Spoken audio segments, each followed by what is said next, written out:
I couldn't believe it. According to the document I was looking at, John, the boy who would go on to become the Master Chief, died 41 years ago.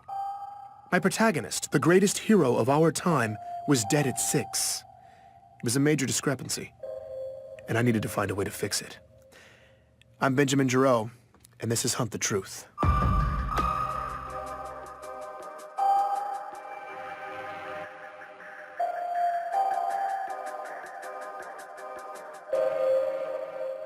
Continue to hold. If you ever happen to obtain sufficient clearance to call the Office of Naval Intelligence, you'll be on hold for at least an hour. If you ever happen to get a call from them, you will also wait an hour. And in the end, they never unblock the video, so you just end up talking to a really crisp insignia. I am waiting to talk with Michael Sullivan, hoping he can help me with my little records problem. Continue to hold. And it's been 85 minutes. Michael Sullivan, also known as Sully, works for the ONI in public relations. If it seems odd to you that the most secretive agency in our government has a PR department, you're not alone. But that's not something I'd mention to them. Besides, Sully had hooked me up with the assignment in the first place. I was grateful for the opportunity. Office of Naval Intelligence. Public Relations. Ben. Hi, Sully. Hey, yeah, thanks for taking my call. Absolutely. How are the sources? Up until this point, I'd had no problems with the story. All my facts had been lining up nicely, but now I had an obscure document from the far reaches of the galaxy that listed John as deceased. This contradicted everything. I needed Sully to make it make sense, and thankfully, he did just that. Welcome to the outer colonies. Nothing makes sense out there. No, I know. It's just, I just want to make sure that I button up all the details. And that's what you're doing. Look, Ben, it's the far reaches of space out there, and the planet you're talking about was glassed to hell. You know just as well as anybody that if there are any local records, they're a mess. Okay, so I felt a little stupid. Sully was right. It's a real problem in the outer colonies. Planets destroyed by glassing have bad records. Every researcher knows this, and every researcher knows that questioning that fact is standard fodder for conspiracy theorists. It's a cover-up. That's government secrecy 101. That's a message I received last week from a man named Meshach Maradi. He's one of many truthers out there who've come out of the woodwork since I started doing this story. Apparently, he heard I was investigating the Master Chief. Meshach seems less ridiculous than most of the characters who've been filling up my inbox, but he's definitely been the most persistent. He's left me a message every day for the past 2 months. I never respond, but I did find the timing of his last message pretty funny. Let me guess. The government is telling you that the records don't make sense because the planet was glassed, right? That's what they tell you. Technically, Meshach was right. That was what the government was telling me. But unfortunately for Meshach's theory, it was true. Glassed planets have bad records. John's childhood friend, Ellie Bloom, has dealt with this reality her whole life. I recalled what she'd said in her interview. I mean, it can be hard enough out here trying to do business between planets that haven't been glassed. There's so much upheaval. Keeping track of personal records, financial documents, medical records, it's a total crapshoot. In retrospect, I'd probably been asking for this kind of hiccup. Getting cute with the research, opening up a rat's nest of old paper records, and for what?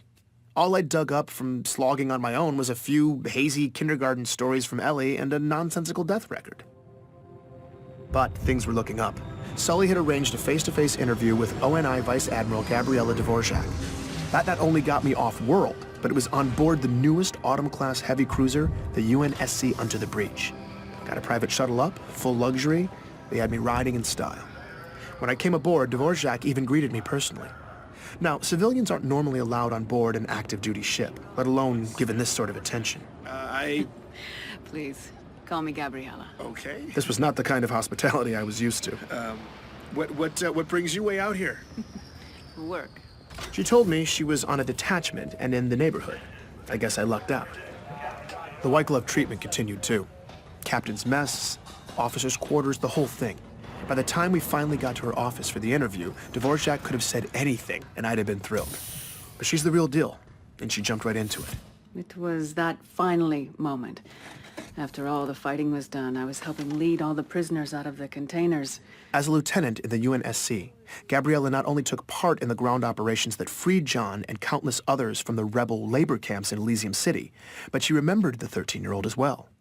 She described the liberation. When you saw them, what had been done to them, you realized who you'd been fighting to save. The aftermath of it, it was ugly. Everyone was streaming out into the daylight, squinting, limping, just gray and fragile and sickly. Their backs were hunched, all their eyes just staring at the ground. I mean, they looked dead. That's when she saw John. He was sticking out like a sore thumb. In the middle of all this just beaten humanity, there's this tall, young kid walking toward me, towering over the others, his shoulders back, his eyes forward, and when he passed me, he looked right at me. Looked in my eyes. Yeah, I mean, that doesn't sound like much, but that eye contact coming from someone in that moment who'd been in that circumstance was shocking. He looked malnourished and dehydrated like everybody else, but he was so young. And whatever had broken all these people, it hadn't broken him. In the aftermath, Dvorak remained stationed in Elysium City, working in the refugee camps. From the first day, John stepped up to help Gabriella with her duties. She came to know him well over the next several months. There was a point when he told me about his parents, that they'd been abducted along with him. He didn't say much, but they didn't make it. Her understanding was that it had gotten ugly in there. They died a couple days apart, a few weeks before the liberation, and John was there when it happened. On the rare occasion when John opened up about this, Dvorak says it was memorable. He would get this look on his face when he talked about it. It's hard to describe. I'd see it on him other times too. He seemed to feel the weight of all that had happened, but still, he was calm. Not angry, not desperate, just resolute. He was a remarkable young man.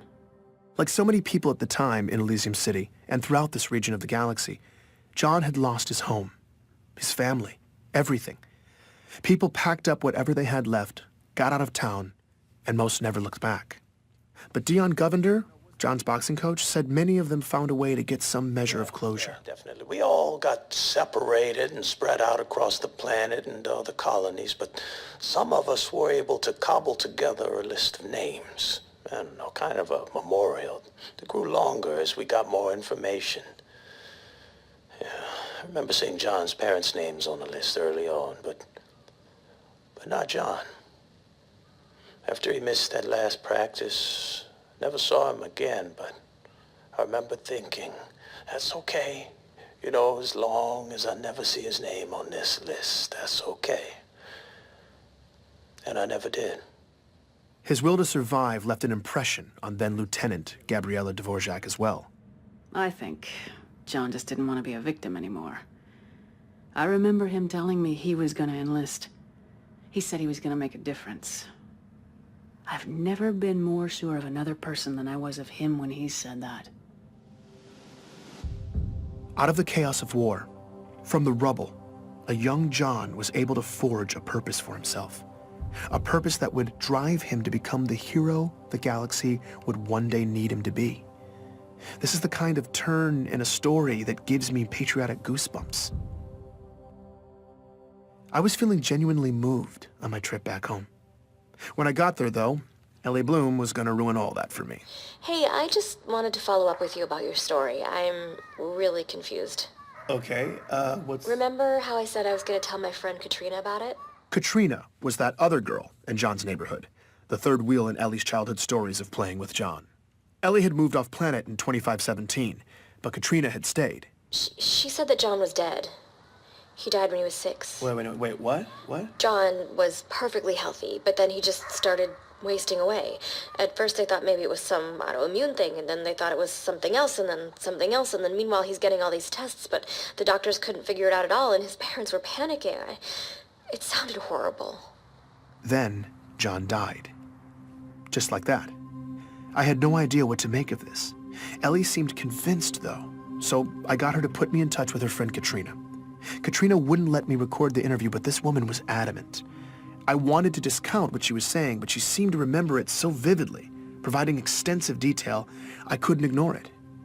As far as this person was concerned, John was dead.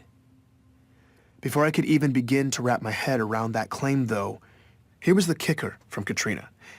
John's parents were alive and well in Elysium City all the way up until Katrina left the planet in 2528, 4 years after their supposed death. She was wrong. She had to be thinking of someone else, or she was lying. Why would she lie, though? I had to admit she seemed pretty convincing, but it didn't make sense otherwise. I still thought I could fix the story, though. Make the pieces fit. Make it make sense. But what I didn't realize was that this crack was only the beginning, and the whole ugly mess was about to split open. Please join me for the next episode of Hunt the Truth.